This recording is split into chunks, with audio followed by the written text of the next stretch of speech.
welcome dear friends and fellow seekers around the world who are connected with us here on this special live stream event, live from Cabela, Ligure in Italy, which is the home of Her Holiness Shri Mataji Nirmala Devi and is now an open center for the world to come and enjoy and learn about her living legacy to humanity, which is the experience of Sahaja Yoga meditation.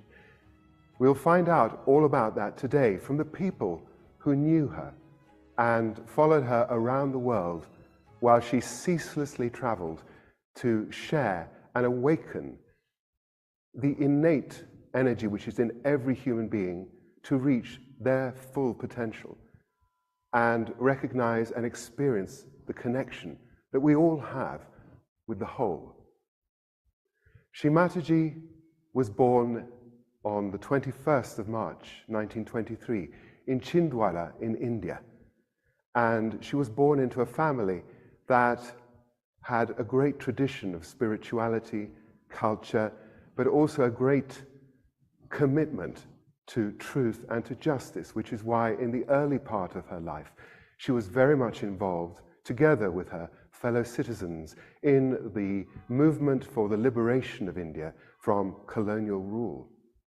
Now that impetus, energy and drive then was invested into her life's work, where she was able to focus on the freeing or the freedom of humanity from every form of limitation and suffering, and not only by providing relief, counsel, comfort, but being able to awaken the innate power that each one of us has to achieve a connection with our true self and with the all-pervading power that surrounds us.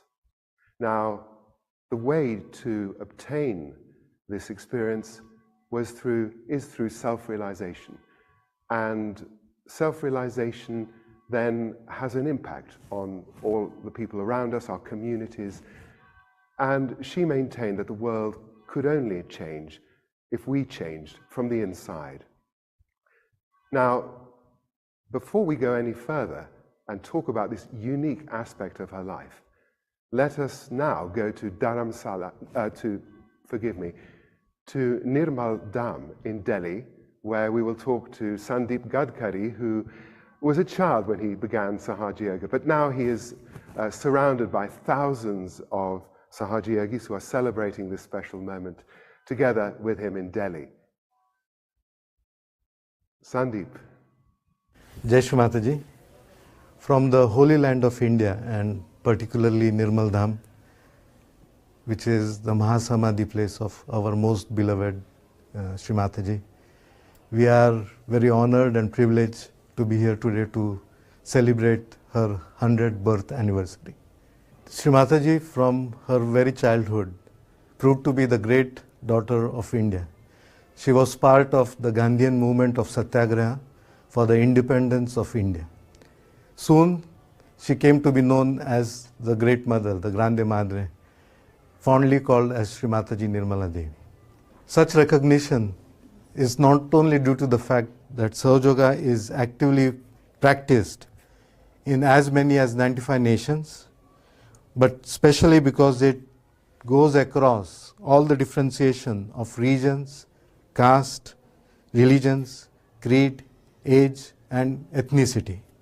She was indeed able to create a unified and an integrated vision for the world. Here in her motherland, she is recognized and adored as the Divine Mother, who is the embodiment of the omnipresent, omnipotent, omniscient power of God, power of pure and infinite love.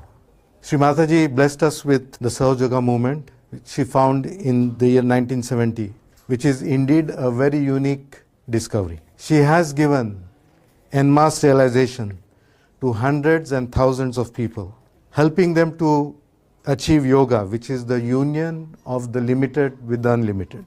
In past, the yoga was available to a select few.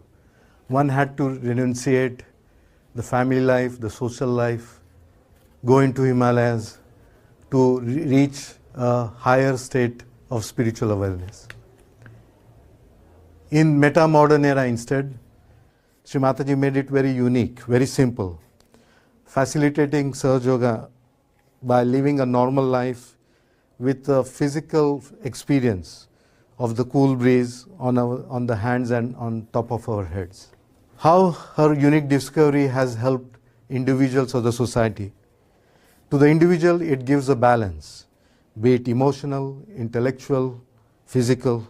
Really, we become global personalities. We receive enlightenment, we receive Atma Sakshatkar, we receive our self-realization, which was very much promised by holy saints and prophets of the past. Today, Sahaja Yoga is the only spontaneous way of living, a meditation where you become the integral part of the whole. It is an opportunity of true salvation. It is perhaps not a coincidence that Shri Mataji's maiden name was Nirmala Salve, who since childhood spent a lot of time understanding the human nature and what was the best way to help humanity. With the happening of the 5th May 1970, of the opening of the 7th center in our Fontenelle-Beaune area, the individual really becomes complete and self-realized.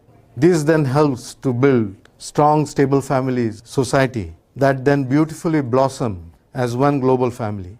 Vasudeva Kutumba, described in our holy Upanishads, that is one family that comes from one divine mother, is really what we pray to see here today and tomorrow.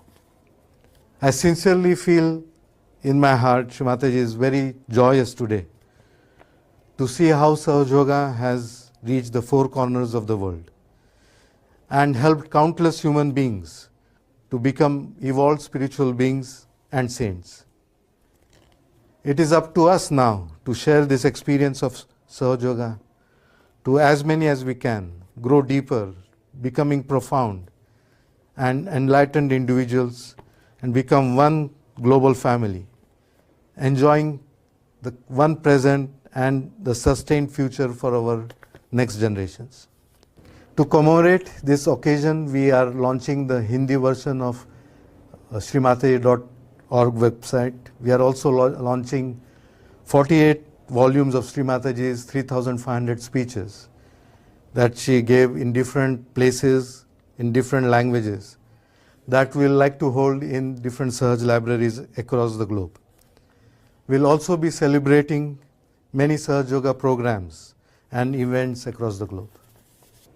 My heartful gratitude to dearest Shri Mataji for the great good she has done to us all in Sahaja Yoga and to humanity, for being our Divine Mother and our Holy Guru. Jai Shri Mataji.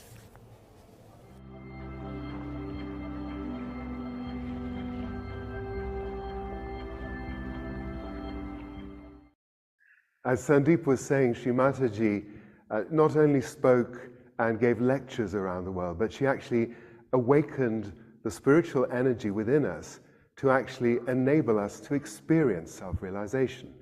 And so we're going to move on to, in a moment, to see the instrument that we have within us, which is just waiting to be awakened by the ascent of the Kundalini energy from the base of our spine.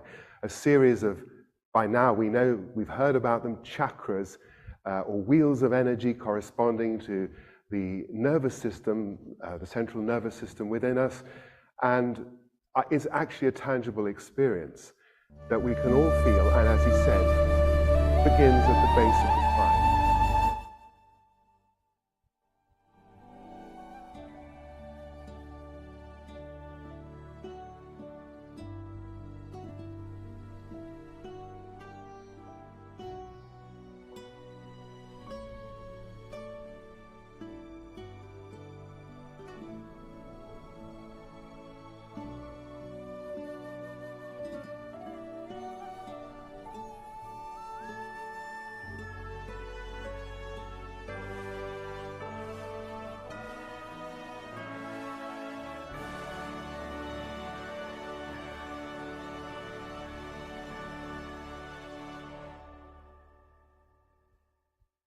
Many of us had the good fortune to experience this in her presence.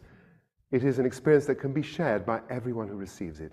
And now we are going to show you a video of one of those historic public programs that she gave, in which she bestowed and awakened this energy within all of us of self-realization. Now, what you have to do, it's all right, I'll manage. You have to put both your hands towards me like this, just like this, simple.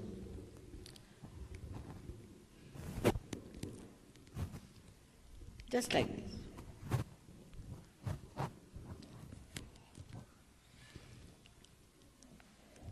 Now, firstly, I have to tell you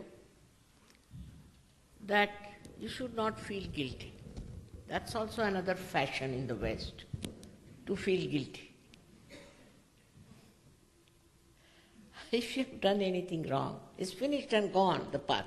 I am talking of the present.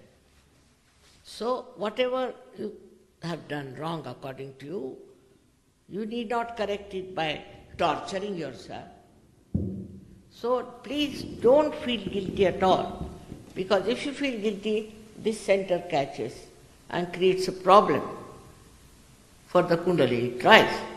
So please don't feel guilty at all. I mean, if you are guilty, you would have been in jail, not here. So have a very pleasant attitude towards yourself, very happy attitude towards yourself. So please don't feel guilty for anything. Then second thing, very important, is for this center is here, to forgive everyone. Now, one may say, very difficult, Mother, to forgive everyone. How can you forgive? I'll give you the logic behind it. If you forgive or don't forgive, what do? Do nothing, just the same. But if you don't forgive, then you torture yourself for nothing at all. That is why you must forgive. Just to say, Mother, I forgive everyone is sufficient. Just say that. In your heart you say, I forgive everyone, forget it. That will help very much. These two centers are literally constricted, and that's why we have to be careful that we do not constrict it more. So you forgive everyone and you forgive yourself. Very simple.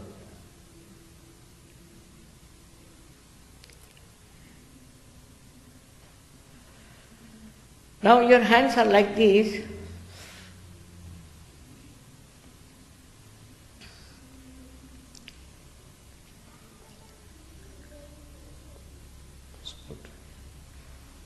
Now please put your right hand towards me and left hand on top of your fontanelle bone. And see for yourself if there's a cool or a hot breeze is coming out of your head. Just imagine, in such a short time it has worked out. So see for yourself if there's a cool or a hot breeze coming out of your fontanelle bone area, which was the soft bone in your child. Please try with the left hand. Put the right hand towards me.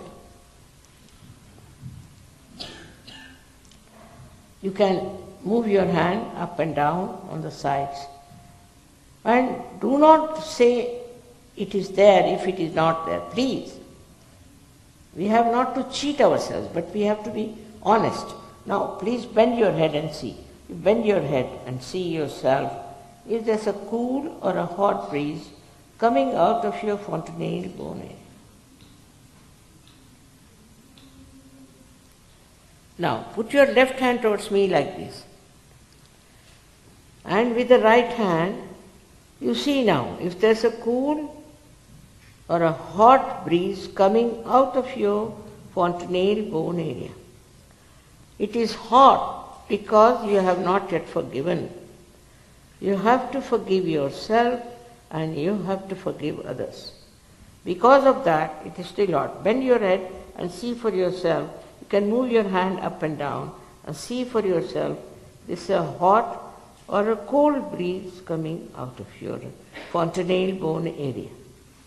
Now, please put your right hand also. Again, and with the left hand, you see if there's a cold or hot breeze coming out of your fontanelle bone area. Just see once.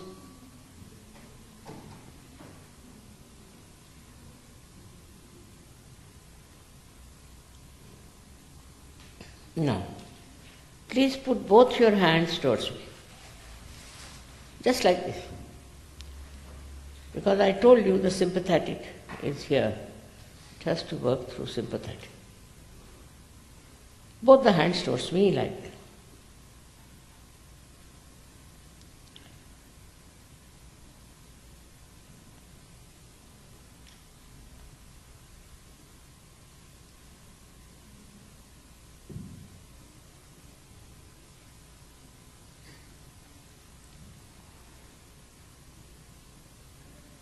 Now just see, please see that there's a cool or a hot breeze coming on your palm or maybe through your fingers. Just see.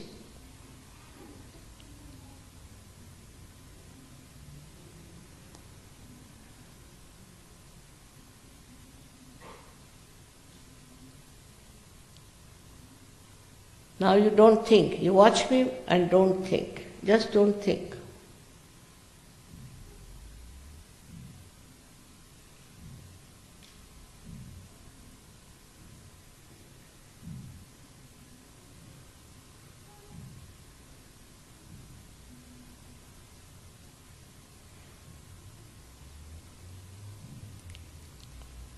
All those who have felt cool or hot breeze on their fingertips or on the palm or out of the fontanelle bone area. Please raise both your hands. That's it. May God bless you all. May God bless you. It's great. Some people didn't feel, very few, all right? But we'll see what's the matter, why they didn't feel. They will. No doubt, every one of you should get it. Very few didn't feel it. I'm very much thankful to you. I look forward to Berkeley people to work it out. Because you have a special position as seekers here, and it should help the whole world. So may God bless you.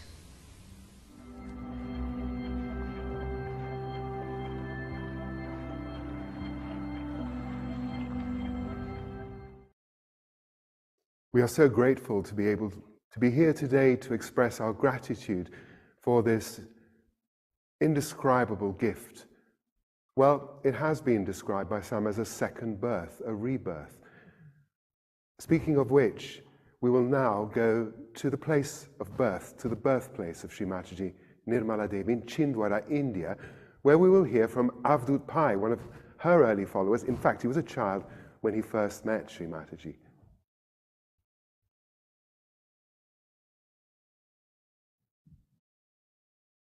From Chhindwara, where Shri Mataji was born, on the 21st of March 1923 at noon.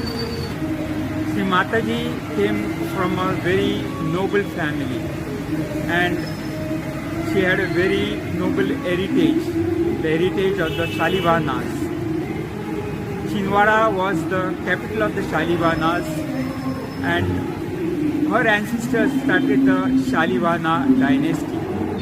In April 1947, Shri Mataji married to Mr. Chandrika Prasad Srivastav, who was later knighted by Queen Elizabeth II, and thus he got the honor of Sir C.P. Srivastava. She was very loving, very affectionate, and a mother for all of us in the whole of humanity. Thank you very much.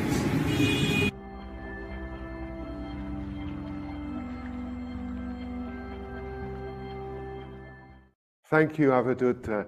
It's worth noting that that sort of background noise is a sign of just how much activity there is there at the moment. Literally thousands of people are coming to pay tribute to Shri Mataji at her birthplace and in many, many other parts of the world, because Shri Mataji's vision was to unite the world.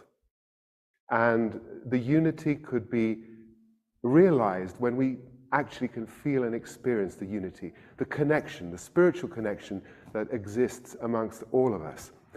And this spiritual connection is something which is fundamentally part of deep spirituality, the knowledge of yoga, union of the individual spirit with the divine. And all of this great search drove one of the earliest followers of Shri Mataji, Mr.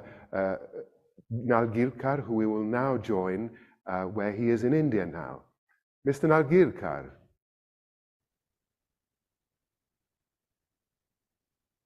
Yeah, good afternoon. First, I will introduce myself. I am Vijay Nalgirkar. Right now, I am in Navi Mumbai, India, speaking from that place. By profession, I am engineer, worked in many EPC oil and gas companies, and I got my Sahaja Yoga in 1984, by now 39 years, and I have worked in Sahaja Yoga as a state leader of Delhi, national leader of India, world leader, board member of World Foundation, and Nirmala Intellectual Property Corporation. Now, about the background, I am born in traditional Hindu family. But my father was a very typical Gandhian, so we were not forced to go to any temple or to any guru. So we have no such experience of guru or any religion, and nor we were believing in a religion. But we were seeker inside. In Delhi, in a public program in 1984, Shri Mataji was giving speech and realization. I attended that program. For the first time, I was convinced and impressed so much and felt the cool breeze. So automatically some respect for Shri Mataji and deep faith developed inside with a peace and joy. And over and above that, in the first public program in Delhi, where the local language is Hindi and English, Shri Mataji saw me from a distance of maybe in the crowd, and she just called me and directly asked me in Marathi, "Did you feel cool breeze?" I was surprised because I had never seen Shri Mataji, never met Shri Mataji, doesn't know suddenly how she spoke in Marathi. So that further developed more faith that she's definitely a very high divine personality, divine guru. And now we will see how Shri Mataji started Sahaja Yoga in 5th May 1970, and what is the birthplace of Sahaja Yoga. We will see the video.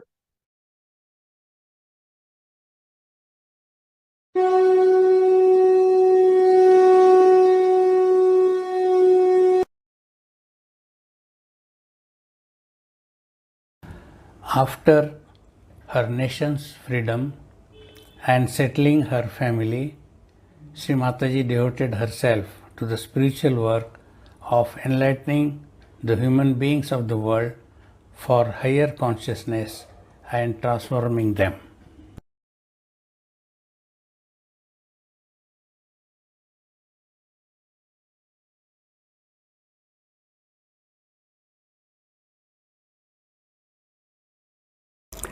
In the evening of 4th May 1970, Her Holiness Shri Mataji sat in meditation under a tree of Bilwa at the place of Nargol, the seashore of Gujarat, near from Mumbai, and after sitting whole night in meditation.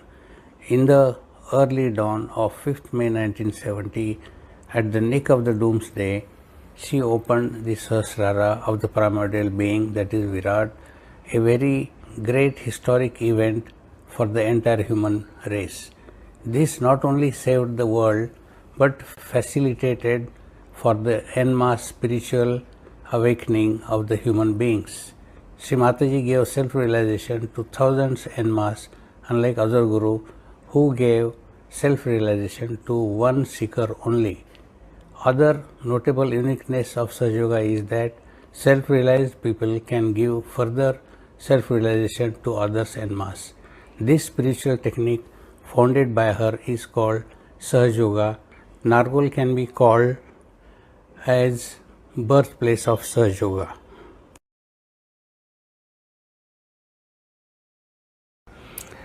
Please see the settled body of human being shown. The topmost center chakra is called Sahasrar, as it has 1,000 petals, nerves. In medical science, it is called fontanel bone or limbic area. After opening this topmost chakra center, one gets spiritual yoga, that is the union with the Brahma Chaitanya, all pervading power of God's love.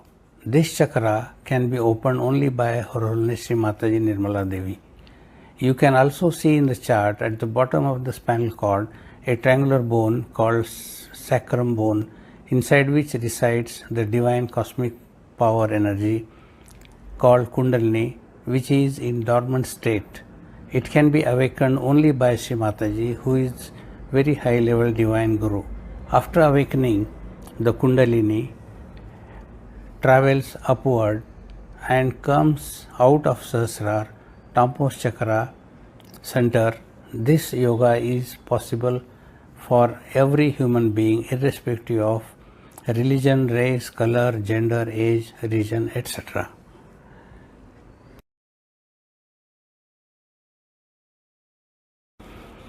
Shri Mataji started the work of Sahaja Yoga first in Mumbai, from the place where she was residing at Jeevan Jyot building at Nepean Road with her husband, who was chairman of Shipping Corporation of India at that time.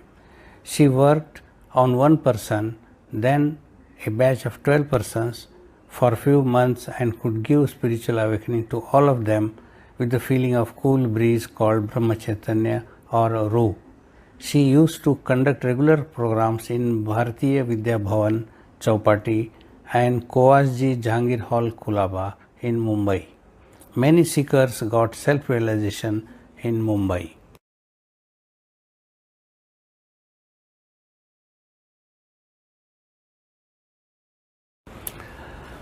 After Mumbai, her spiritual journey started in the rural places, villages in Maharashtra and other cities in India, and later abroad. She traveled most parts of India and countries of the world. As on date, now she has millions of followers around the globe, enjoying the spiritual benefits and leading peaceful, joyous, honest life as a good citizen of the world, and working for the propagation of Sahaja Yoga for the well-being of the humanity, following the path enlightened by Shri Mataji.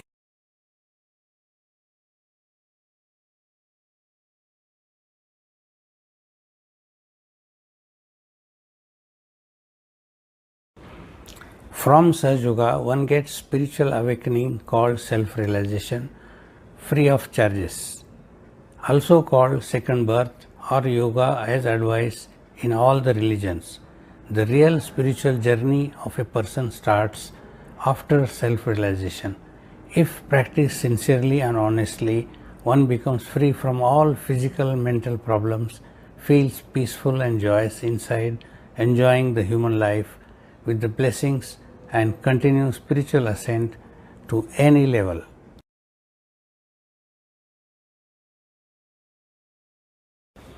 Not only we, all her children, followers, but the entire human race are very much thankful and feel grateful to her for such great blessings. Sahaja Yoga is a living force, and it is a breakthrough of human evolution. Sahaja Yoga is not theory to read and listen, but practical actualization in our inner being. This helps in transformation of all human beings across the world and gets salvation. Her divine work in this period of time has been forecasted by great saints and rishis of all the religions. Sahaja Yoga will bring peace, harmony, collectivity, love among the entire human race of the planet. Jai Shri Mataji.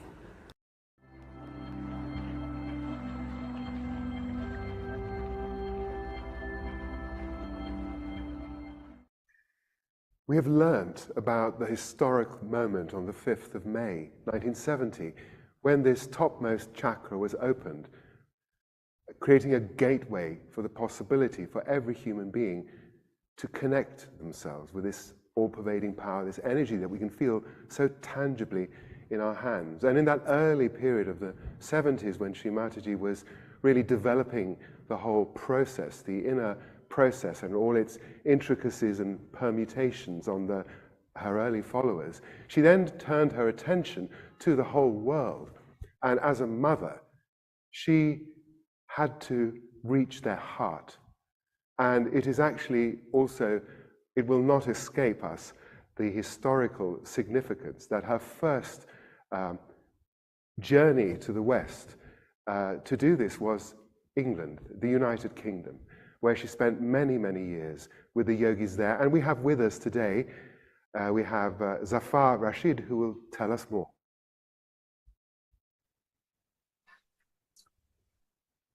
Thank you, Victor. Thank you. Hello, everyone. Good morning, good afternoon, good evening, depending on your time zone.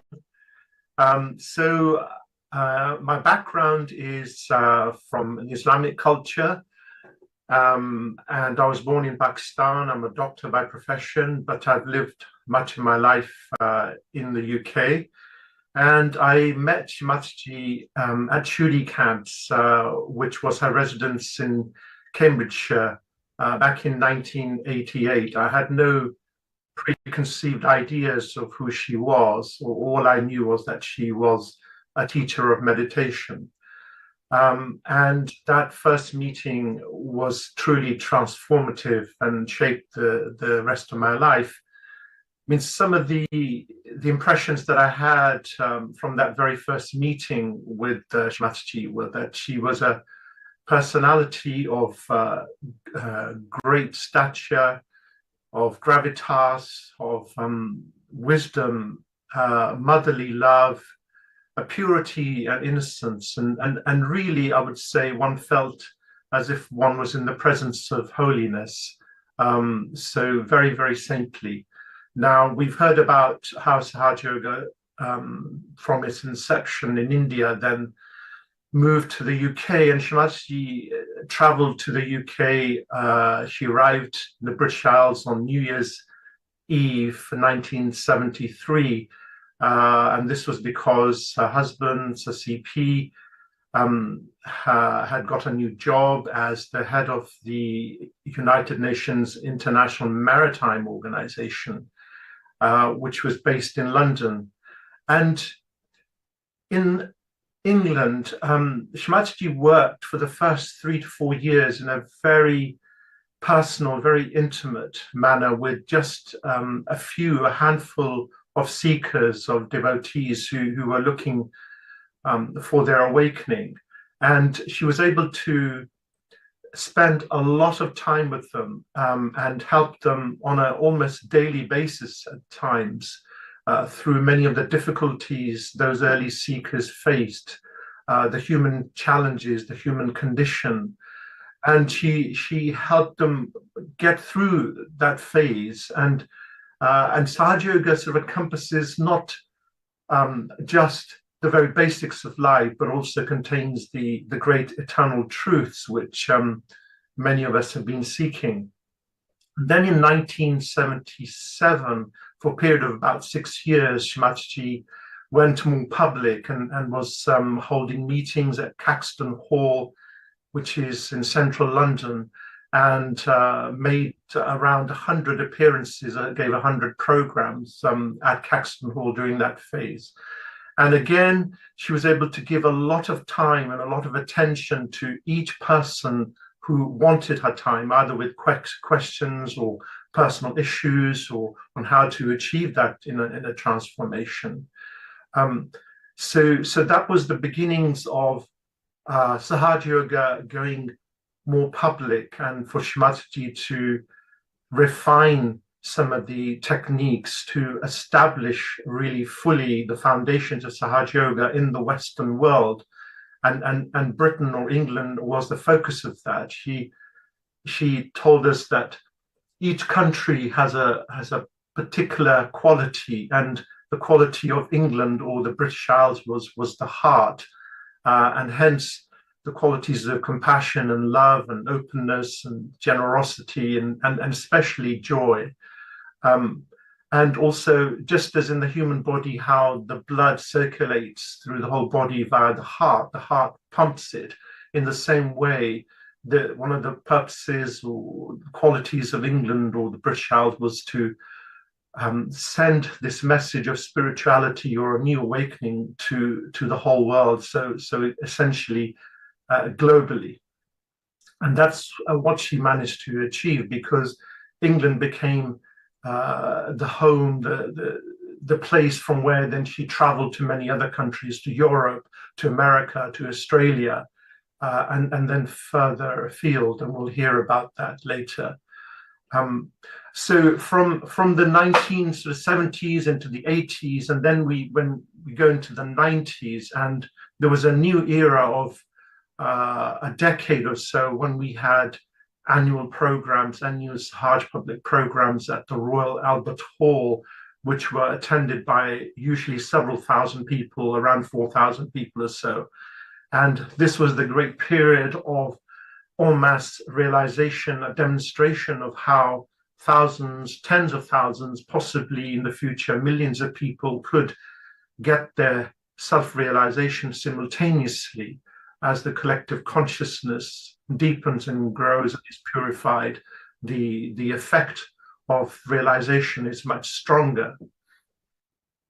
And then Shri Mataji moved to Italy, still retaining a residence in Ealing.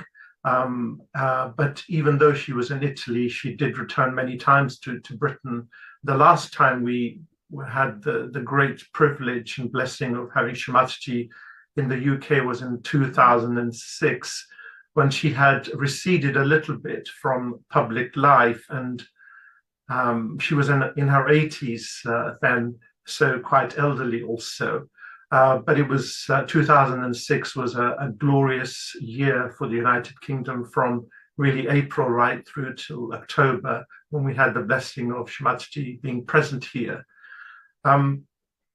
There'll be many things mentioned about Shri Mataji by different speakers. I just want to comment on a couple of things. One was that she did not want a culture of dependency.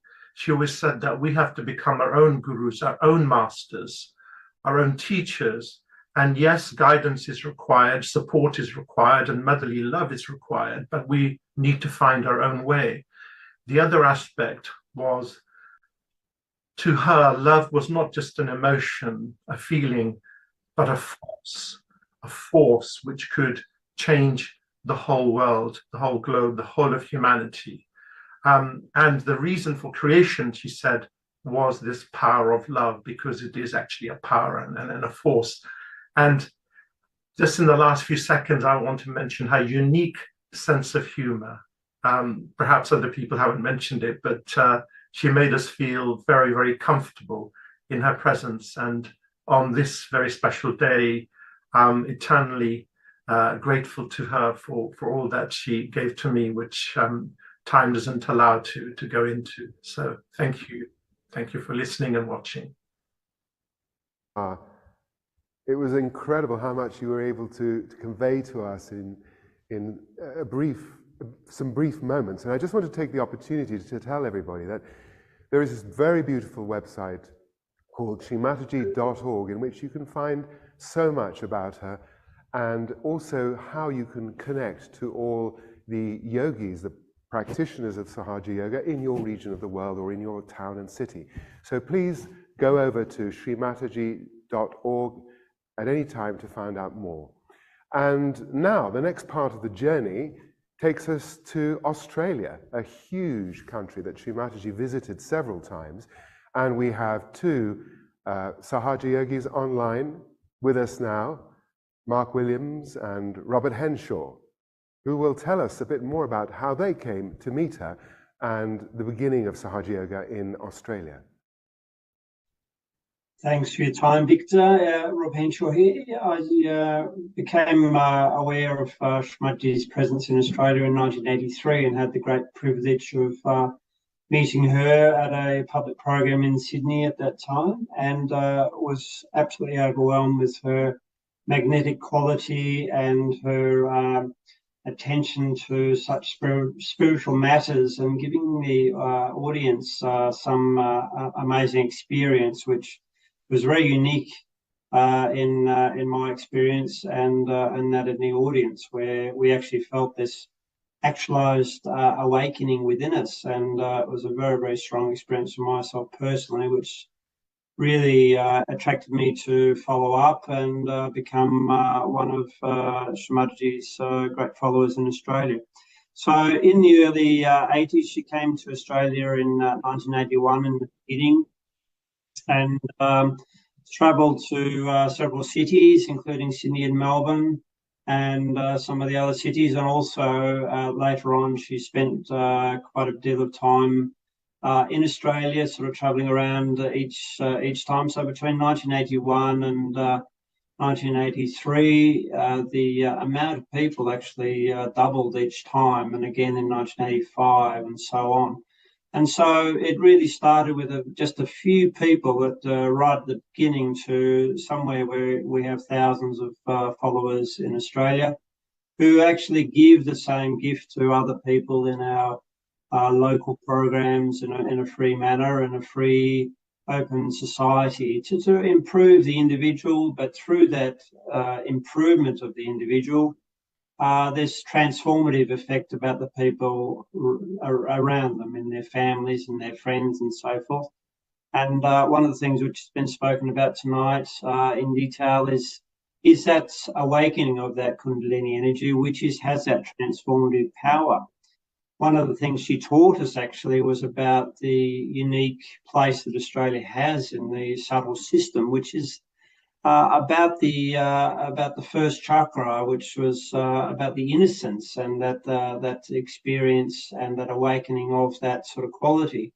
And you see that in Australians, that they're fairly straightforward people, and that's, I guess, one of the interesting things about Australians coming to Sahaja Yoga, is that they felt the Shri Mataji's warmth and of character and her innocence in herself, and how she just interacted with people in a very natural and self-effacing way, which was very attractive to the people in Australia. And I feel that that's one of the big things which led to the growth of so many people who follow not only her teachings, but also are able to teach many other people. So just in a nutshell, it's one of those beautiful things that's happened.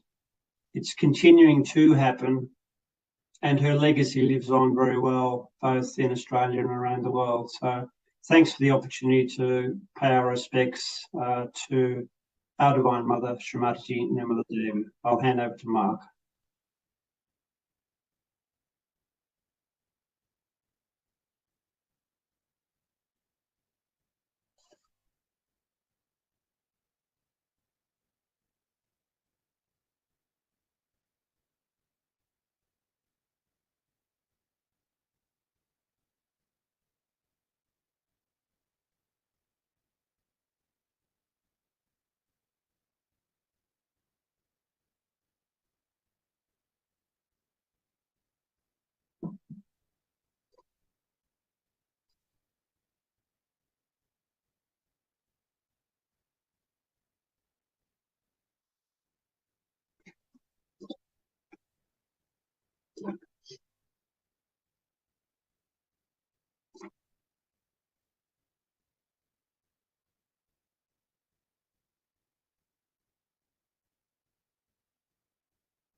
As a young guy with hundreds of other young men and women who were starting to practice Sahaja Yoga in those days, it was that practicality of the whole thing that was very engaging for us. So it wasn't a message, or it wasn't just a book or anything. It was the real thing.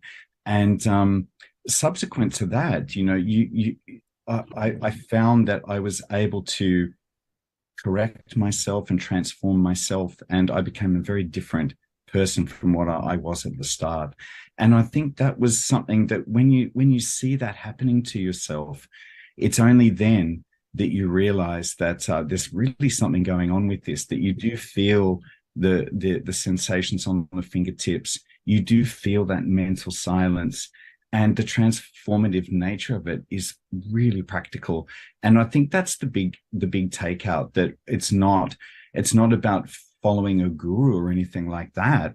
It's about transforming yourself through a direct experience of this kind of cosmic energy. You could call it God, you could call it Allah, you could call it Lord Shiva, whichever culture you come from, it's the same thing. And as a young reporter, that's what hit me hardest, was from whichever angle you look at it, from whichever culture and tradition you come from, it's the same thing. And so it has the capability to unify all of us. And so that's when world peace happens, when everyone can come together with the same understanding of things. So Shri Mataji really had a big vision. And I think it's one of those visions that, only now I'm comprehending it, when you see so many people all across the world in a forum like this who are practicing Sahaja Yoga, who are very just regular garden variety people, just like myself. So with that, I'd like to say thank you very much for the opportunity to speak. It's a great honor. Anything to do with Shri Mataji, it's a great honor to be involved with that. And I'll hand back to you, Victor. Thank you. Much to both of you. And we continue to follow Shri Mataji around the world, because she really cared about the whole world, every country, every race, from wherever we came from. Whoever we were, we had to receive this. It's our birthright, she used to say. And we go now to the United States, to USA, where Dave Dunphy will tell us more about Sahaja Yoga in the United States.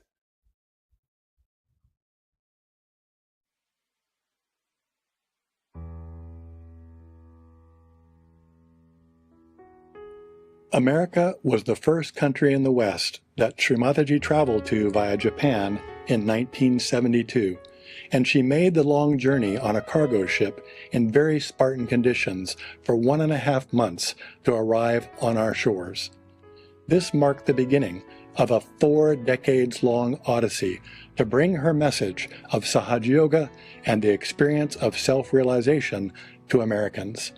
The important question to answer, though, is why America, and why at this particular time? It is perhaps instructive to understand the context of this period of our history to see why Shri Mataji chose to travel to the United States at that juncture in time. We were in the throes of winding down an unpopular, decades-long war in Vietnam, and had been through the momentous changes brought on by the civil rights movement. America was also very enamored with the many Indian gurus descending upon this country, despite their efforts to market spirituality and turn it into a commercial enterprise, a practice which concerned Shri Mataji greatly, and she spoke out openly against. Americans were actively re-examining their beliefs and their role in the world in an era of questioning, and were beginning to seek things of a more spiritual nature. She said, and I quote, "There are seekers of money, seekers after power, seekers of gratification, and then there are people who have done all those things and are now seeking the truth, seeking their spirit, seeking God. There are many, many seekers of truth in America. Great, great seekers. Oh, so great.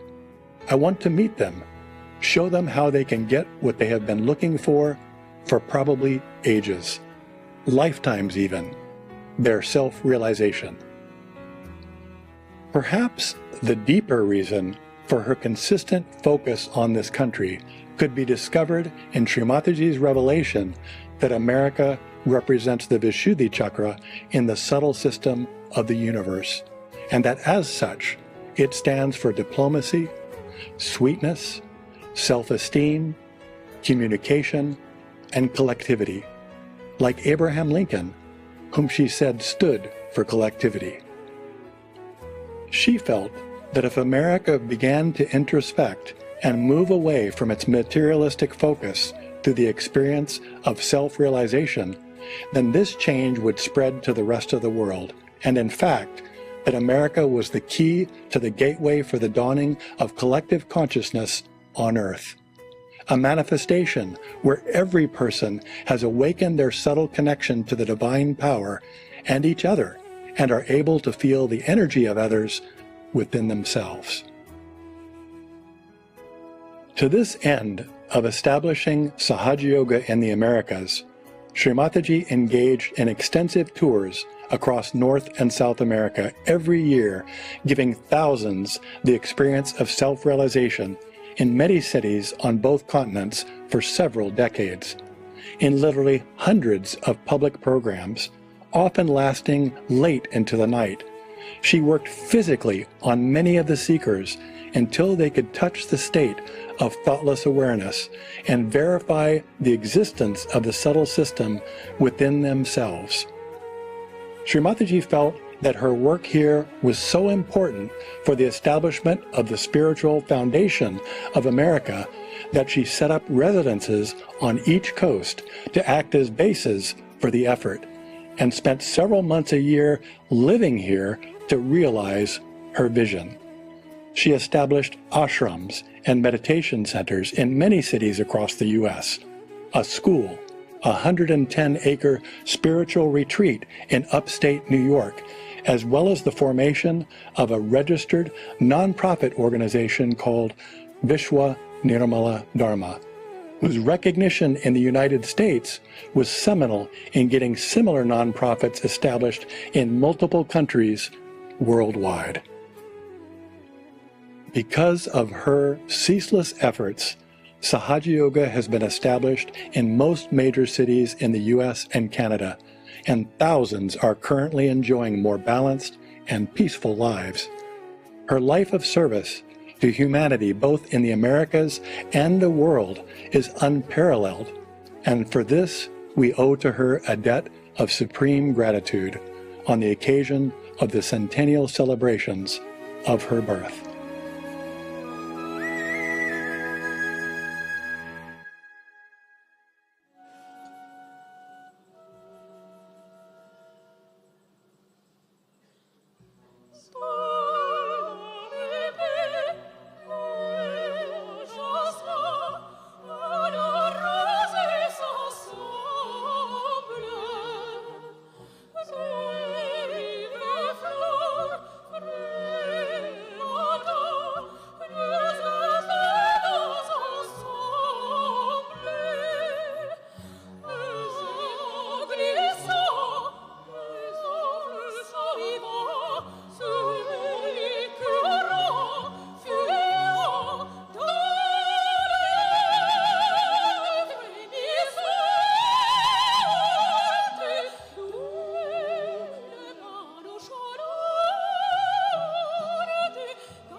And so, yes, after that beautiful musical interlude, which shows just how global Sahaja Yoga is and just how many different nations Shri Mataji visited and traditions that are embraced in this beautiful world family, we are now going to take another long trip over to Asia, where Shri Mataji, she visited Malaysia, Taiwan, China, and that area of the world. And Alex, who was based in Hong Kong for a number of years, will now tell us all about those moments. Thank you, Victor. I first got my realization in 1983, actually down in Sydney, Australia. And I was very fortunate to be able to spend quite a bit of time with Shri Mataji over the years.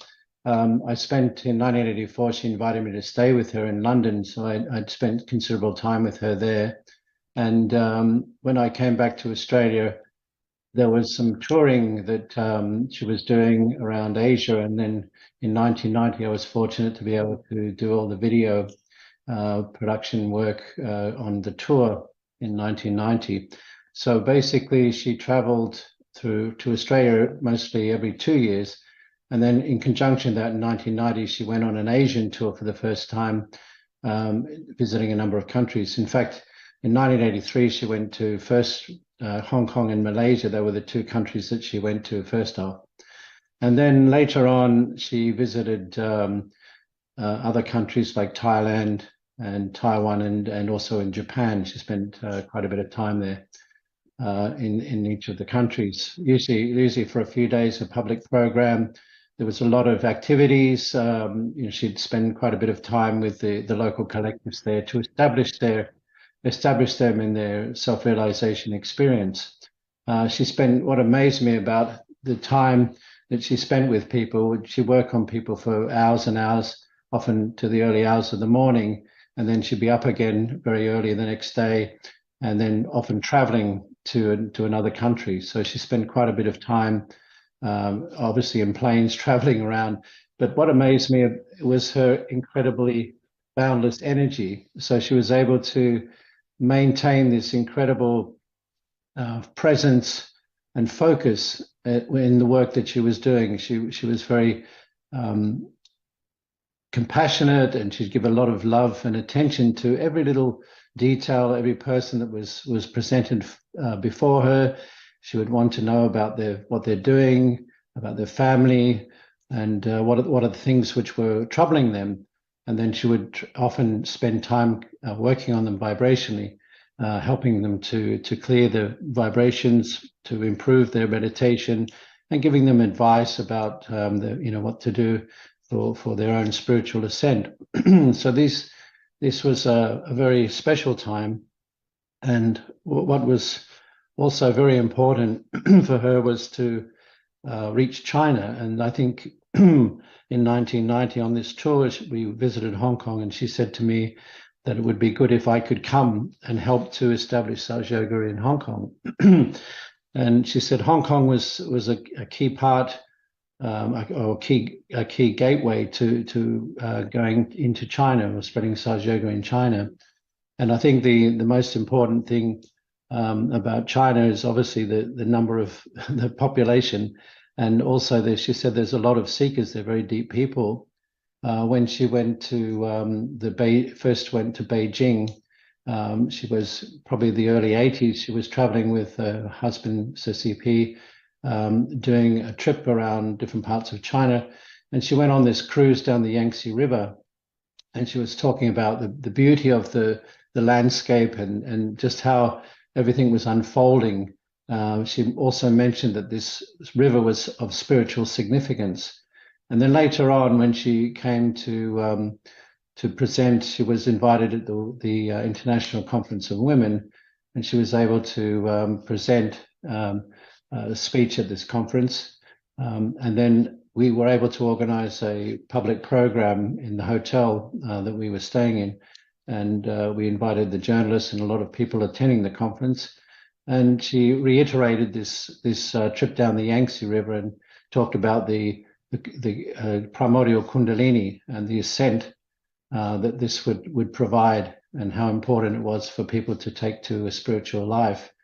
And she talked about the communism and capitalism and said, you know, there's good aspects of both, but in actual fact, if we use our spiritual awareness, we become a better person altogether. So these were the highlights, I would say, going forward over many years. And she established centers in all these different cities around Asia. So I remember once we went to Taiwan, and there was a big public program there, and she was so overjoyed to see so many seekers, and then traveled to Hong Kong, and we were able to get a lot of the local Chinese. We had a radio program, and the hall was full of about 450 Chinese seekers, and she was so overjoyed to say, you know, the first time that she'd seen so many Chinese coming along to a public program. So it was these special moments which were always joyful to spend time and reflect on. And it certainly helped me in my own ascent. And I'm working in the corporate world and able to work more efficiently and effectively. And meditation's become a vital part of my life, and I meditate every day. So this would be a practice that most corporations are now engaging. So I've been conducting corporate meditation programs for my own company and giving these meditation sessions to people, helping them to realize their own spiritual potential, and also helping them to balance and deal with the daily stresses of life, which I think everybody's having a lot of different stresses, emotional things that are coming up, and dealing with what's happening in the world at the moment. I think meditation is probably one of the most important things we can do to maintain a balance and enjoyment in life. So I'd like to thank everybody for the 100th anniversary, and certainly thank Shri Mataji for her incredible contribution to humanity and all her work around emancipating people across Asia and helping people to experience this. And it's really a truly a universal experience. People in all different cultures and walks of life around, you see that across Asia, the experience is the same. It's a universal experience, and it's a very special thing. So thank you very much.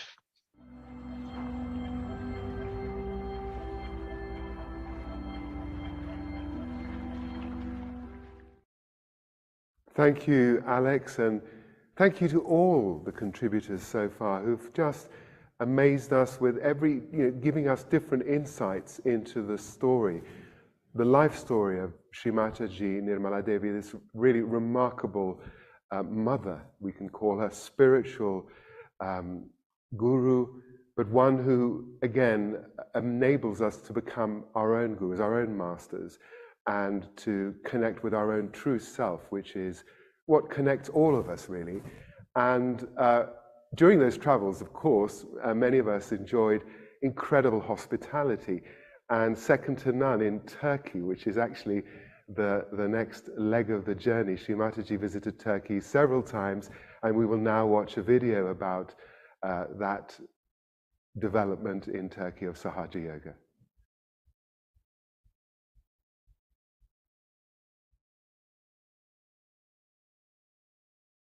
I vow to all the seekers of truth. You also take it out of your head coming out, right? Perfect cool breeze on their fingertips or on their palm or out of their head. Raise your hands. Oh.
Hintli guru Shri Mataji'nin ne kadar popüler olduğunu anlamak için İstanbul'daki çiçekli ve şarkılı görkemli karşılama törenine bakmak bile yeterli. Hayranları guruyu dizlerinin üstünde selamladılar. Kimi zaman gözyaşlarına boğuldular. Onun kuramcısı şimdi Türkiye'de konuk ve sadece bizle konuşuyor. Kim o? Shri Mataji. He is wondering whether if you are coming from the bottom of the Indian Ocean or are you coming from the top of the Himalayas? What I discovered was the way. Yaptığım şu, binlerce insanın bir arada kendisini tanımasına yardım ediyorum. Students, they are my children. There is no relationship as such.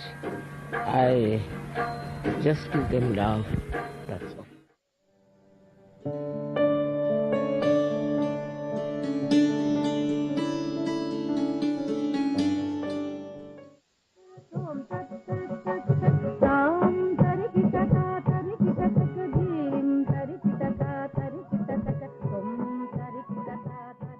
Turkish people are the most capable people.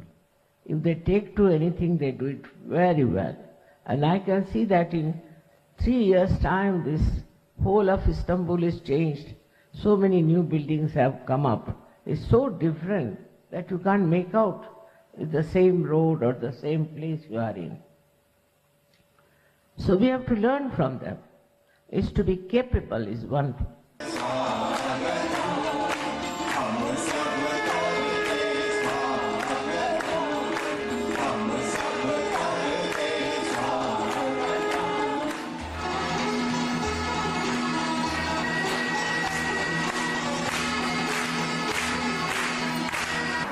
They have been promised that they will be resurrected. And that resurrection has to take place. For that I have to venture and give them their resurrection which is promised by Muhammad Sahib. I mean, that's my duty.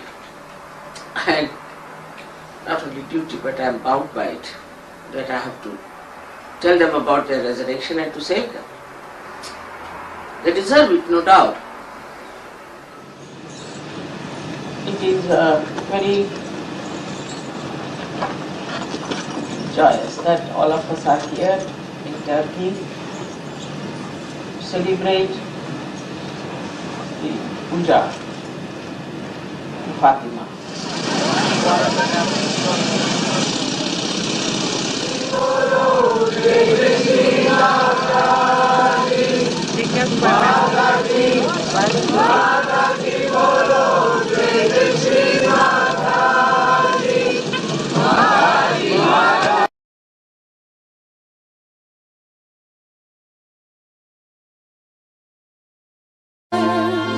As darkness owns the light, life begins a sparkling wave of light. We are one, and we have come to celebrate the journey to the light of freedom. We believe we are one.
Yet again, we are reminded of the whole point of meditation, of practicing Sahaja Yoga, which is actually to immerse ourselves in this ocean of love and to actually really experience it. And in this beautiful ocean, there are so many different elements reflecting the light of this spirit, all the different cultures that Shri Mataji so much enjoyed and encouraged and brought together in places like the World Centre. On that occasion, where this beautiful song was performed, we were in India, and it was a tribute to Shri Mataji paid in 2018, in which artists from all over the world came together to sing and to perform in a production that was organized or produced, if you like, by a theatre company that Shri Mataji herself inspired, called Theatre of Eternal Values. It's a very, very large family, and we are seeing some excerpts and highlights from it, and we will find out more about art and culture and Sahaja Yoga later on. But now we move to Africa, where Oliver Okrora will tell us a little bit about how Sahaja Yoga is spreading over there, far and wide across the continent.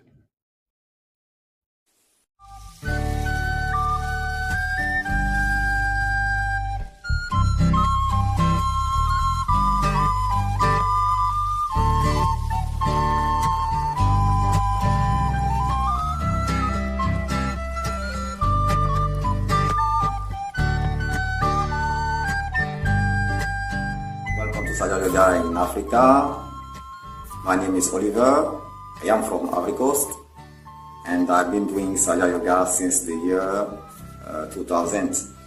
I was at university at that time when a friend invited me to take part to a self-realization session. Self-realization in Sahaja Yoga is just about feeling vibrations as good breeze, interpreting those vibrations and being able to use them for your own benefit or to help others. This is something really amazing.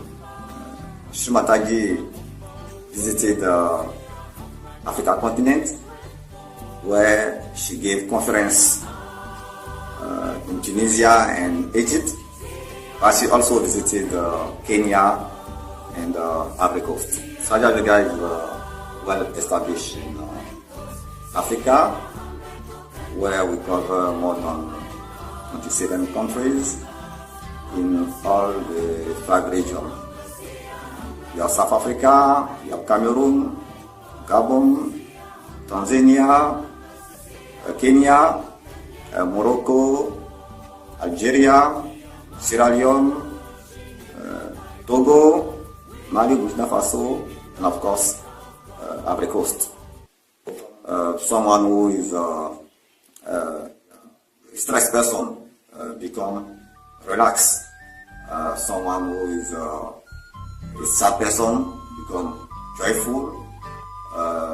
Someone who is arrogant become humble. An aggressive person become affable, and a lazy person become dynamic. And this inner transformation has a very good impact on the well-being of the person at the mental, emotional, physical, and spiritual level. The first second you do the self-realization experience, you are under the attention, under the protection of the divine. The simplicity in the practice of Sahaja Yoga. It starts by a simple experience, self-realization experience, which takes less than 5 minutes to do. And after that, it's about meditation.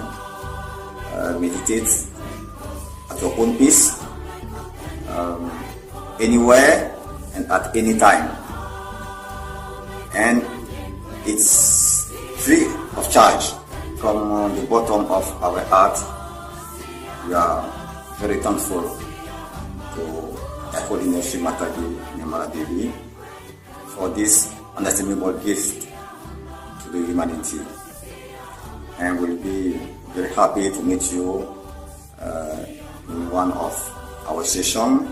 If you wish to know more about Sahaja Yoga meditation, you are most welcome to visit our website, Sahaja Yoga meditation.online.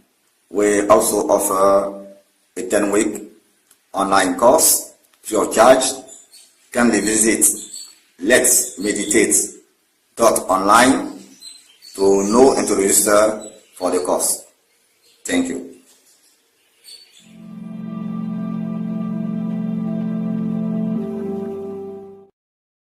Thank you, Oliver. It was so joyful to watch that and so joy-giving. And that joy now spreads even further. We go over to South America, the continent, and Sahaja Yoga is really blossoming there. And we will talk now to Francisco and Eduardo, who will tell us about how Shri Mataji came to Colombia, Brazil, and other countries, and how things have developed over there. We have had the honor to meet Shri Mataji in South America in '92 in one of her visits, spreading her love to all, as we can see at the images later in Colombia, Argentina, and Brazil. Here with us, the physicist Eduardo Marino, who can tell us about his experience accompanying Shri Mataji, and also as a scientist. Shri Mataji herself asks him to write a book about science and spirituality. Eduardo, I pass through to you. Thank you, Francisco. It's a pleasure to have this opportunity. I was a seeker of truth since a young age, and I met Sahaja Yoga in 1993 while I was as a visiting professor in the United States. I met Shri Mataji next year in 1994, and then she appointed me as the leader of South America. Later on, also she appointed me as the leader of Brazil. I would like to start talking about the legacy of Shri Mataji, namely Sahaja Yoga. Sahaja Yoga is not a philosophy, is not a doctrine, is not a religion. Is not even a system or a method. Sahaja Yoga is a living process by which we are transformed and connected to our spirit. It's something that really works. It's not some mental issue. Sahaja Yoga is something, an important point of Sahaja Yoga is that Shri Mataji makes a point that it should be free. So we don't charge for any of our Sahaja Yoga teachings and programs. We all that dedicate to Sahaja Yoga, we have our professions. Sahaja Yoga is not a profession for us. We cannot pay the sun for it to give us the sunlight. We cannot pay the clouds for them to give us the rain. You cannot pay the earth for give us the food.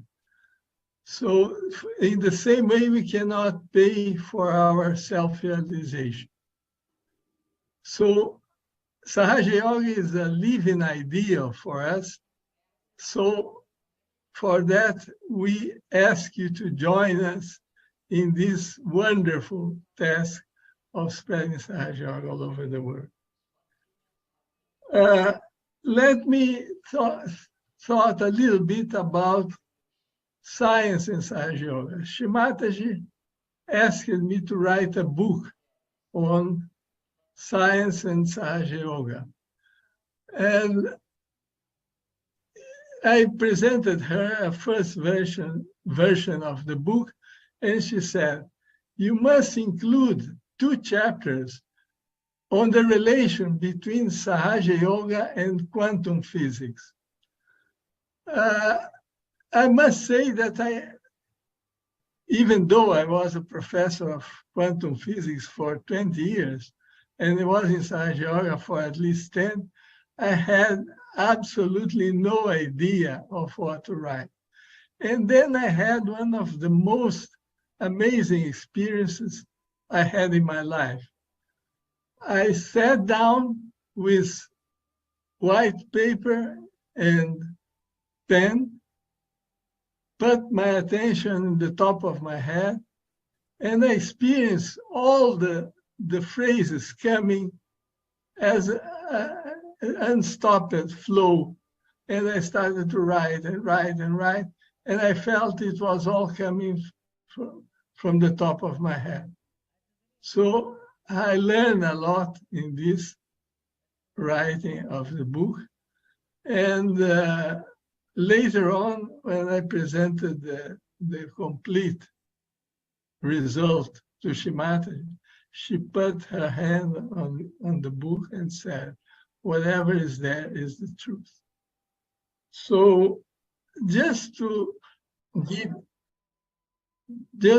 you an idea of how science relates to spirituality, I will argue that science can bring you at one step from God, but the last step one has to make it oneself. It really science cannot really give the last step. So this is the issue related to what is called as the Big Bang. Modern science has discovered that about 12 billion years ago, the whole matter, energy, even time and space started to exist after a tremendous explosion, which is called the Big Bang. So if you ask an Orthodox scientist, what is there before the Big Bang? The answer will be, most probably, there's no meaning in the question that you are asking. But I say this is at least lack of curiosity. So if you insist in asking what was there before the Big Bang, using some very simple logic, we can arrive at some very deep conclusions. So since the time was created at this moment, this occasion of the Big Bang, it means that before it just didn't exist. Time didn't exist. So whatever existed before the Big Bang should be beyond time. That means eternal. So, in the same reasoning, if the space didn't exist before the Big Bang, whatever existed before it should be beyond space. This means formless. So you see that using this simple logic, we can arrive at some conclusions about the nature of God, if we may dare to say something about that. So this is just an example of how science can bring us close to God. So it has been a privilege to be a disciple of Shri Mataji. Meeting Shri Mataji was the end of my Sikh. So I would like to thank you from the bottom of my heart, Shri Mataji. Thank you. Thank you. Thank you to all. Thank you, Shri Mataji.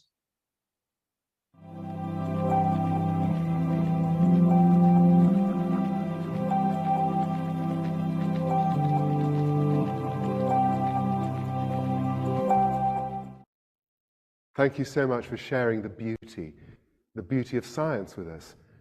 When it merges with the eternal and divine knowledge that we can actually tangibly experience for ourselves. And that is the key thing that differentiates Sahaja Yoga and Shri Mataji probably from so many spiritual predecessors, is that she activates the knowledge within us. This awakening allows us to connect with it all over the world, wherever we are, and we can experience it in the present moment. Thank you so much. And we go over now to Central Europe, actually Eastern and Western Europe, that Shri Mataji visited extensively during the 80s and the 90s, in particular after certain enormous historical events like the fall of the Berlin Wall. And we'll be finding out about that from Ruth and Maria Amelia.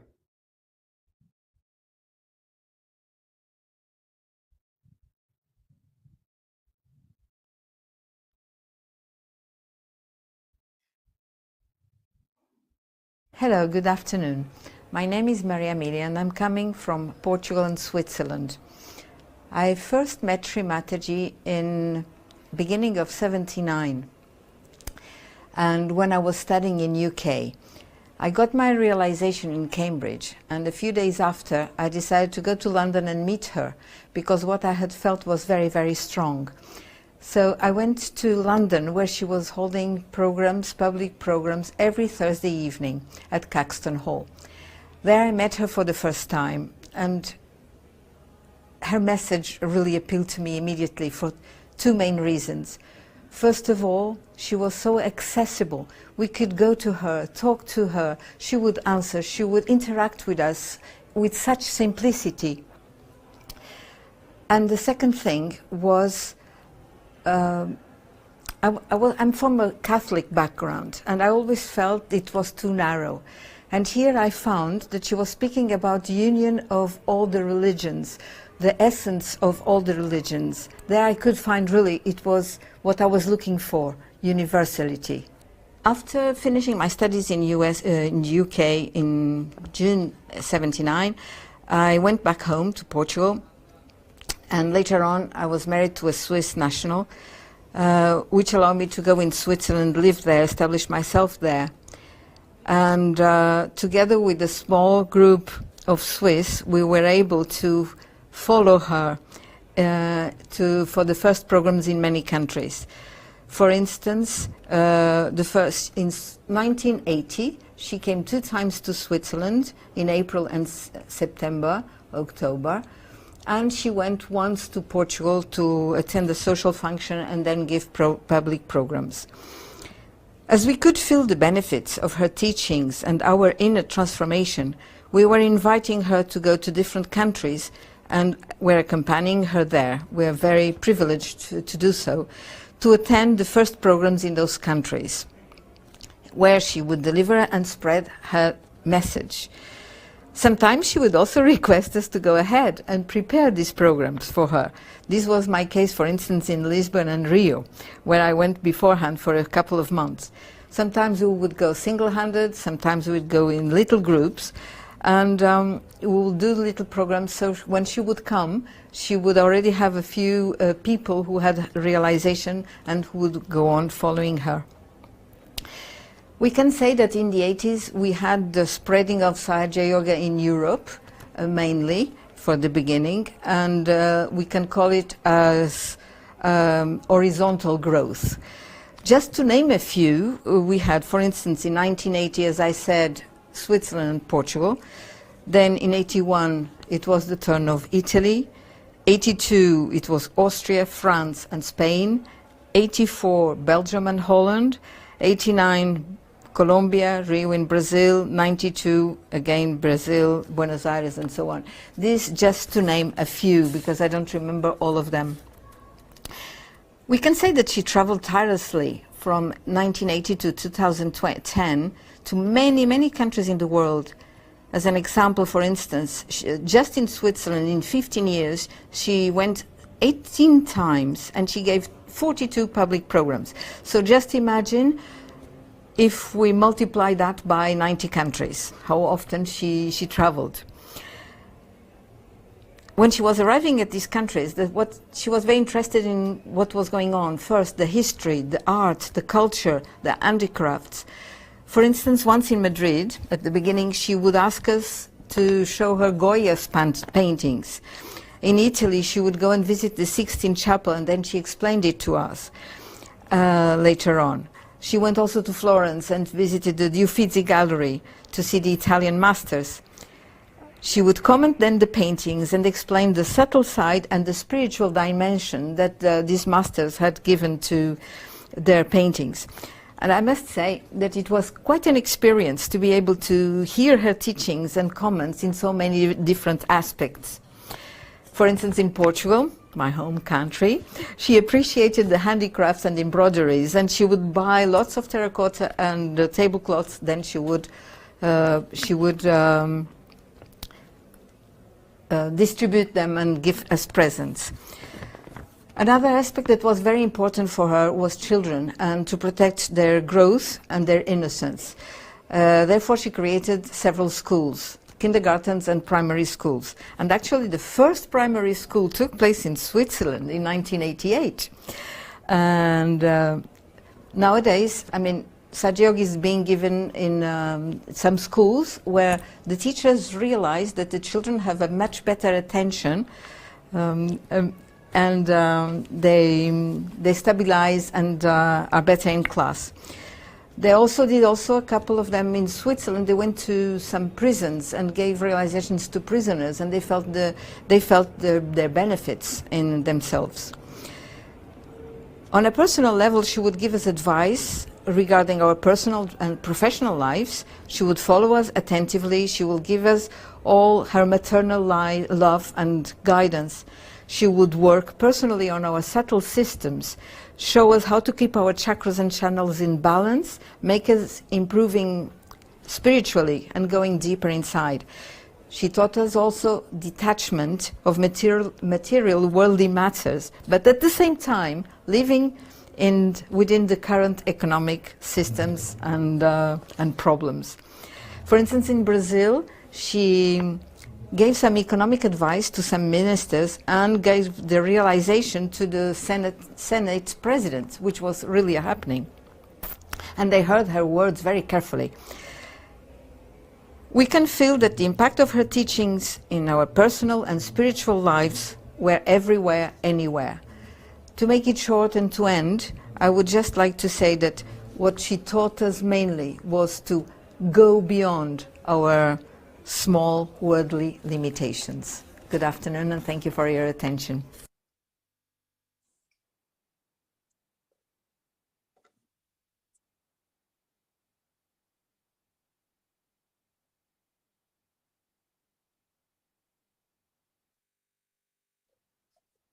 Thank you, Victor. Good afternoon.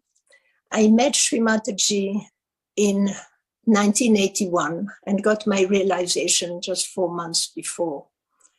I worked as a diplomat and was posted in 8 countries. I am married and have 2 children. When I was seeking, I asked my friend coming from Nepal, how can you reconcile Oriental religions with Christianity? Because this was bothering me at the time. And he answered, the 4 bases of the pyramid are far apart, but the higher you go, the more its sides become closer, and at the end, there is only one. And I liked that, and he gave me realization. When I met Shri Mataji in Rome, she took me in her arms, and she said, my child, and that was it. Indeed, I discovered how she integrates universal teachings, wisdom and balance, how everything becomes one at the end, like the tip of the pyramid. In the 80s, she traveled all over the Western world, in Asia, And we followed her as much as we could.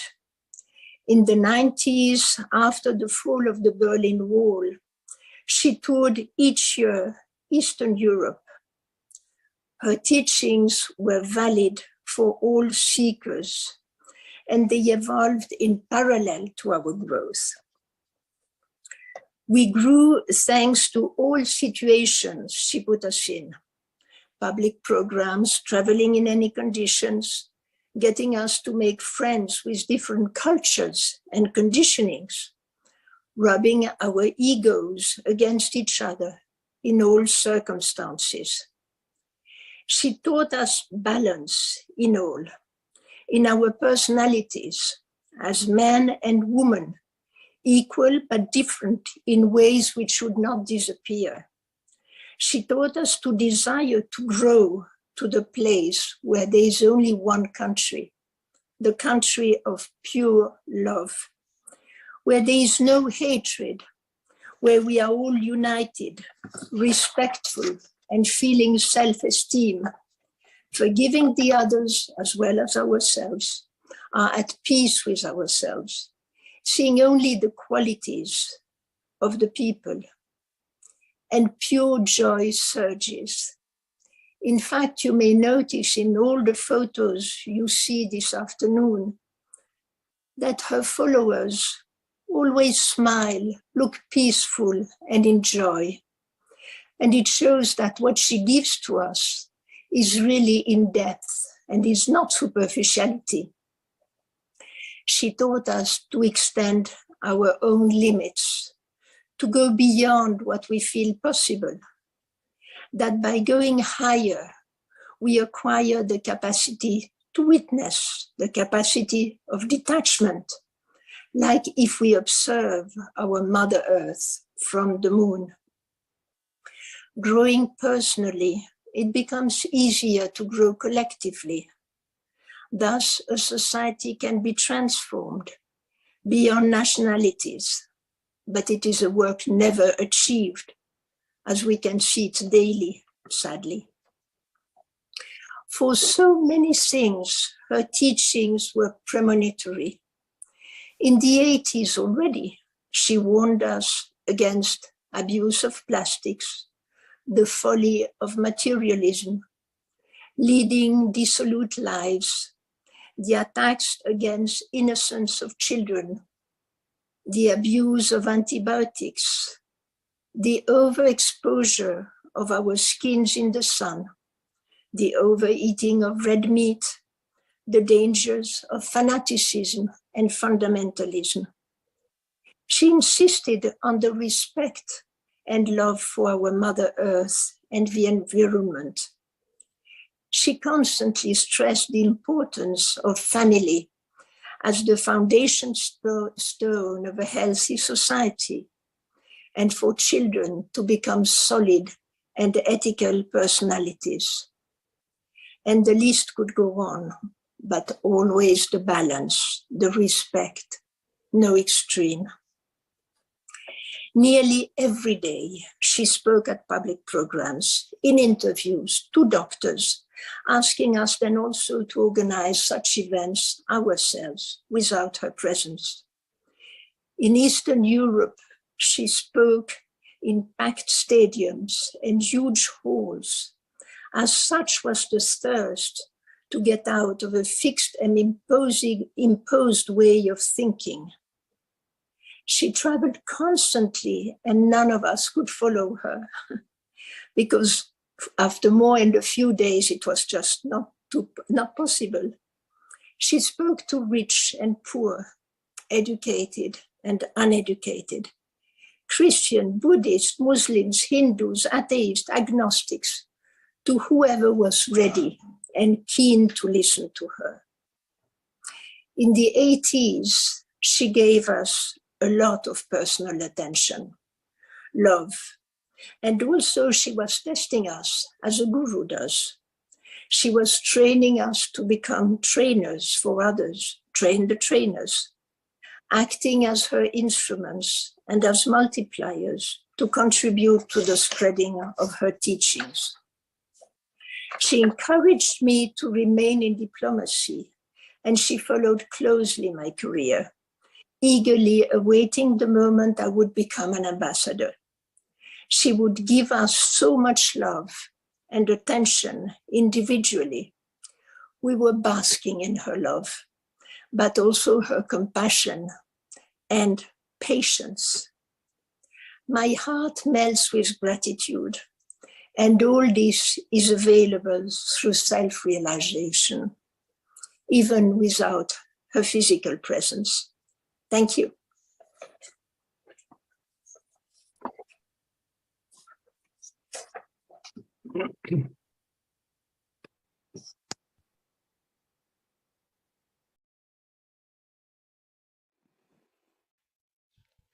It is so beautiful to stand in this incredibly ornate hall that Shri Mataji received hundreds of her followers here every time she returned from her journeys all over the world. And actually, after her spending many, many years traveling, she increasingly spent time here and received people from all over the world. And everybody came just to listen to her talks, to feel her love. And those talks have been preserved for all time, for everyone, and they're accessible to everybody. And the project manager, the manager and director of the NIPC is with us today, Alan Pereira from the UK, and he'll tell us more. Thank you, Victor. Thank you. There's so many magic moments that were shared today. I'm so touched, and I hope I can get through my talk. It's very, very moving. My name is Alan. I'm a chartered accountant and a director of NIPC, which stands for Nirmala Intellectual Property Corporation. It is a not-for-profit entity, a charitable foundation created by Shri Mataji herself in 2005. It was a historical moment, and having been directly involved, it was an honor and a privilege. Our beloved mother, Shri Mataji, through her absolute generosity, had given her entire life teachings to the trusteeship of NIPC and for the benefit of the whole of humanity. Her profound teachings and talks in the form of audios, videos, and books were donated to NIPC with the purpose to preserve and perpetuate her works forever. It is hard to comprehend the enormity of what has been given to us and the world. Ever since the 1970s, her life and work have been electronically documented, recorded directly onto audio and video. Today, there are literally thousands of recordings of Shri Mataji's speeches and interviews. We all know in our hearts how incredible it is that a supreme being has been accurately portrayed and recorded in her lifetime.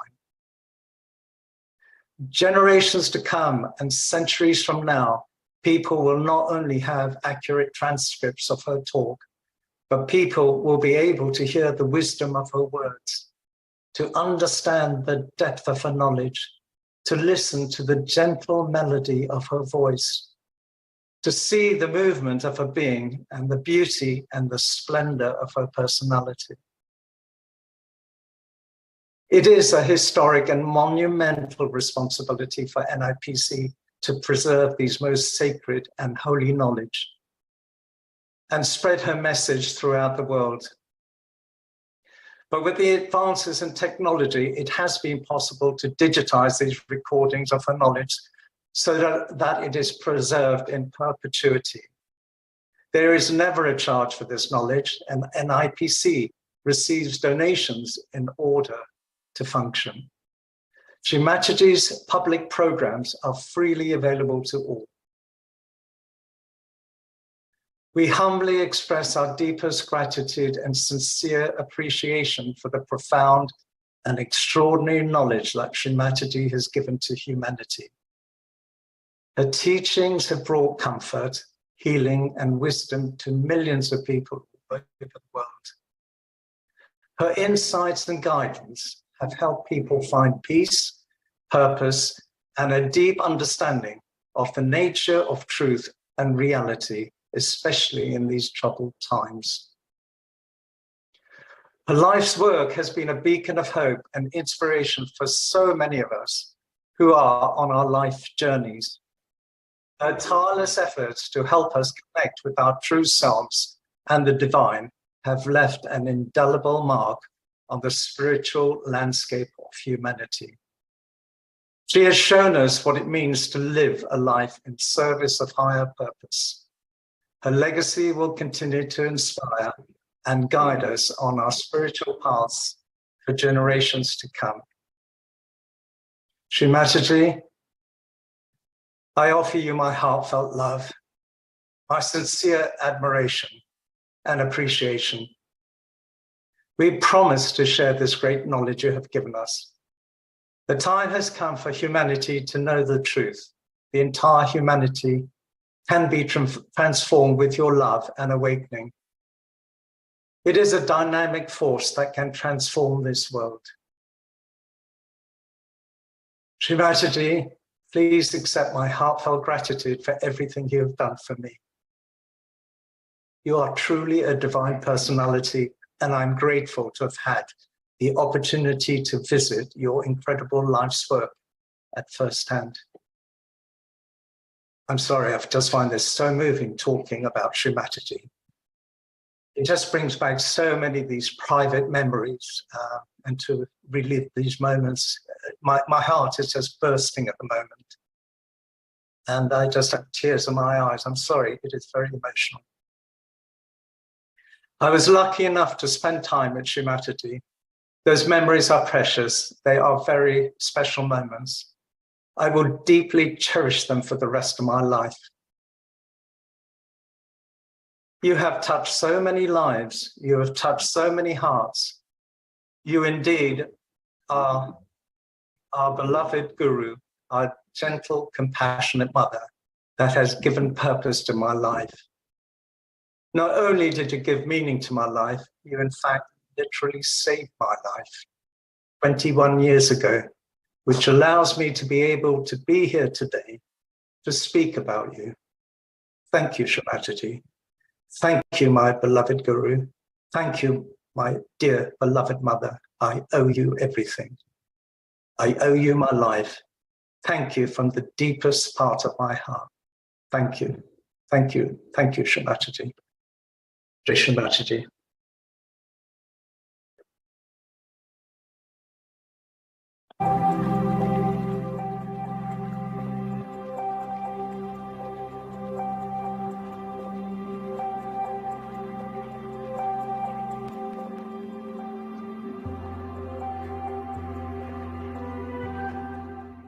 Thank you for putting into words what we all feel, and that sincerity, that longing for love, for fulfillment, for oneness is felt by all of us, and now hopefully we can all start to feel it tangibly within ourselves, within our body, in our hands. And I'd just like to take the opportunity that you can actually go onto the website shrimataji.org and find out where you can actually deepen this experience. And yes, this is all happening live stream right now. We're reaching the whole planet, in theory. But actually the whole planet, the populations of the world come here to Cabela, to the World Center. And I have with me a very, very dear friend, Giulio Cartocci, who was one of the first yogis to meet Shri Mataji in Italy, who will tell us more about how it grew in this country and became the World Center effectively. Thank you, Victor. Good morning. I am Giulio Cartocci, a member of the Cabela World Foundation that carries the name of Shri Mataji Nirmala Devi.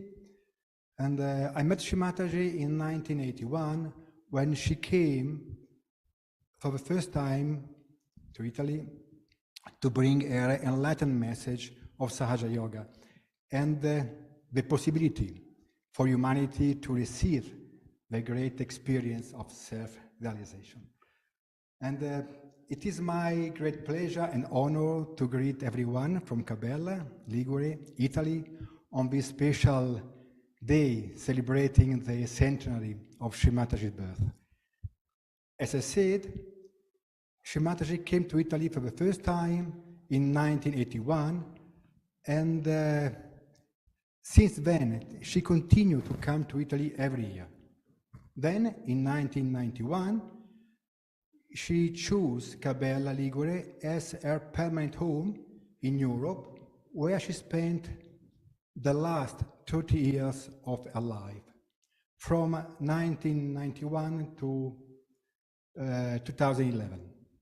And while she was living here, she created the World Foundation and set up the headquarters of here in the ancient Palazzo Doria.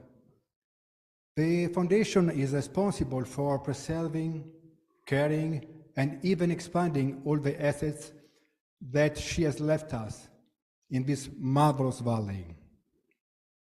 And not only she leave the foundation all her personal material possessions in this valley, but more importantly, she gave us a vision of a new, peaceful world where everyone can have the opportunity to perceive their spiritual essence, the integration of their self with the one, with the creative energy, with the all-pervading love.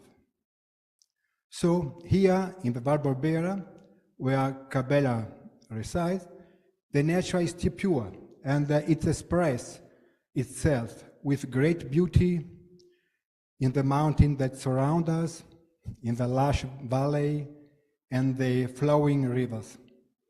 And here we have facilities to host the seekers who comes from all over the world to enjoy the company of the seekers, and of the like-minded people who try this experience of union and integration. 5 or 6 main events are celebrated here every year, in which about 10,000 people attend. But there are many various other activities carried out throughout the year, including meetings to deepen meditation, wellness camp, art academy, summer camp for children, etc. Here we can see some of this moment, of this beautiful moment. But apart from the large international meetings, one of the main activities here is a unique boarding school with children aged 6 to 11, founded by and on the express wish of Shri Mataji herself. Shri Mataji has always paid great attention to the education of children, and in 2008 she met all the mayors of the valley to express a vision on the importance of education. And the authorities of the valley always have recognized the great personality of Shri Mataji. And in 2007, she was awarded honorary residence in Cabela. And over the years, more and more people from all over the world have decided to come and live permanently here in Cabela. And now there are a few hundreds of us. So we can say that there is an interesting social experiment taking place here with families who live in their own house, but carry out their own job, but sharing many moments together during the day. Even simple things like taking care of the children, or recreational activities, or organizing the meetings, and especially, of course, the collective meditation. So we can say that here we are truly living a new kind of experience of a peaceful, serene, and constructive, truly international social experiment. with the participant coming from all over the world. A participant that breaks all the artificial barrier and the border set up by man. And in this special historical moment, we feel that is very, very, very important. So this is the expression of a new world order that is being created without social, caste, or we can say religion divisions. So, as we said before, this is part of Shri Mataji's vision, and surely this experience is more easily livable in a place that is still simple and pure as Cabela is. It is therefore with great pleasure that we invite you all to come and visit us here in Cabela and discover for yourself the vision of Shri Mataji and of the World Foundation as for the whole of humanity. Thank you. And thank you, Shri Mataji. Thank you very much, Duilio. Thank you so much for that beautiful, all-encompassing description of the activities of this wonderful place. In fact, the beauty is maintained here. It's the beauty for all to enjoy. In fact, Shri Mataji wished nothing for herself. She very graciously received our humble gifts to her because of the love with which they were offered. But in reality, the greatest gift we could offer her is to share self-realization and Sahaja Yoga with all of our fellow seekers throughout the world. And now we come to a particularly colorful part of the presentation. It's how, and actually the flowers here can attest to the beauty of variety when they come together, the fragrance they emit, and how they manifest the beauty of creation. Creation and creativity, which we have in the arts, in music, in theatre. And in fact, Shri Mataji, in this very room, inspired us to create a theatre company. She gave it a name, Theatre of Eternal Values. And theatre is an art form like a bouquet of flowers that unites all the arts to create a unified expression. And that's why it led also to the creation of an Academy of the Arts and also a festival, the Culture of the Spirit Festival. And I would like to invite now the present Artistic Director of Theatre of Eternal Values, the coordinator of the festival and the Academy, Monia Giovanangeli, to tell us more. Welcome to everyone. I'm very happy to be here. Thank you, Victor, and to share also my side of things, which are the artistic event, the culture event that we have in this beautiful World Center. As Victor said, this is the place where Shri Mataji inspired the foundation of Theatre of Eternal Values, a theatre world company, a theatre company that travels around the world, bringing the true spiritual values through theatre. And that's what art does. It's the manifestation.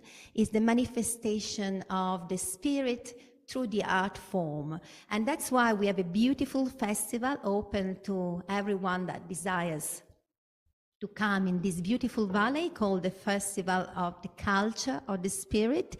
And we would like to share some moments of it with you. Culture of the Spirit Festival in Cabela.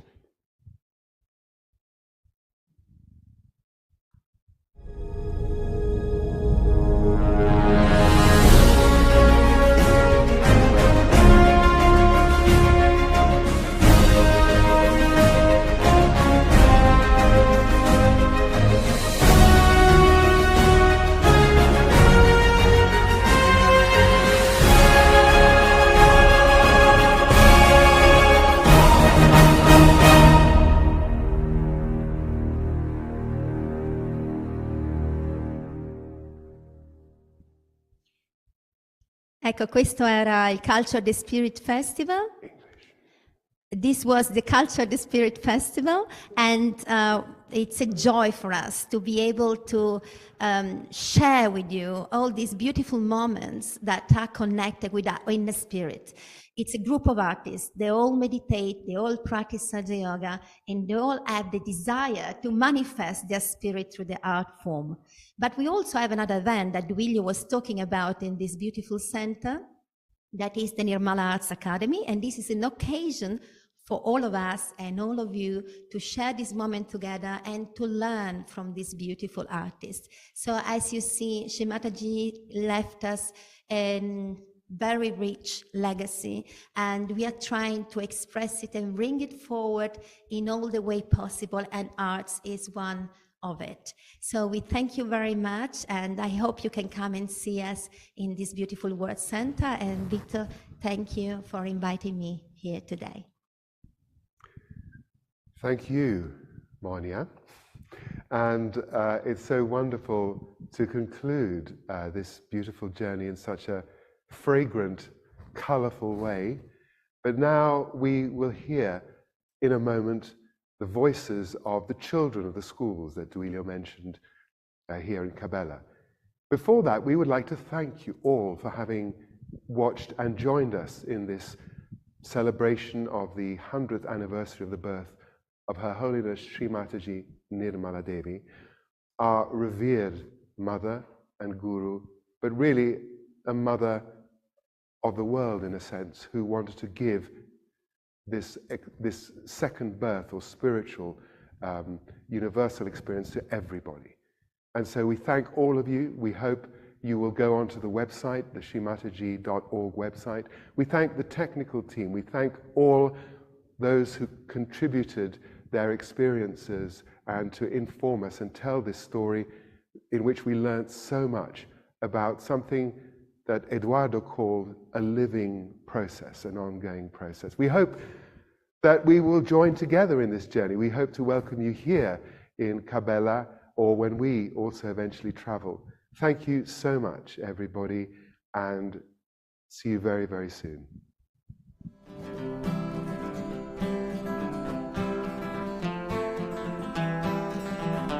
Your beautiful vibrations, your divine eyes, your graceful smile, a bubbly love, a calming joy. Shri Mataji, you are my loving mother.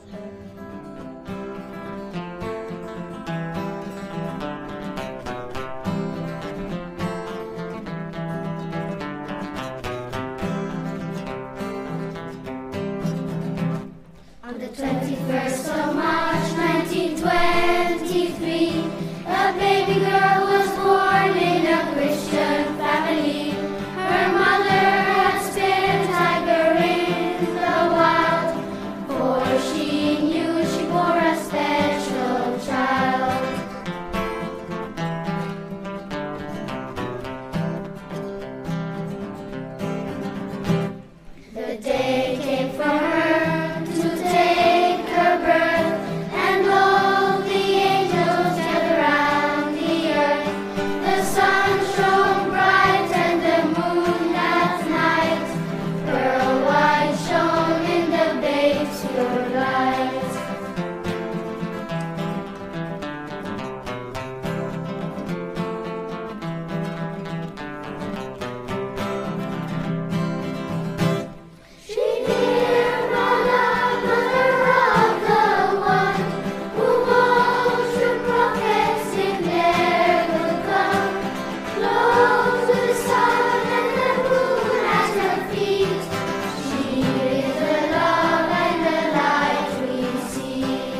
treasure.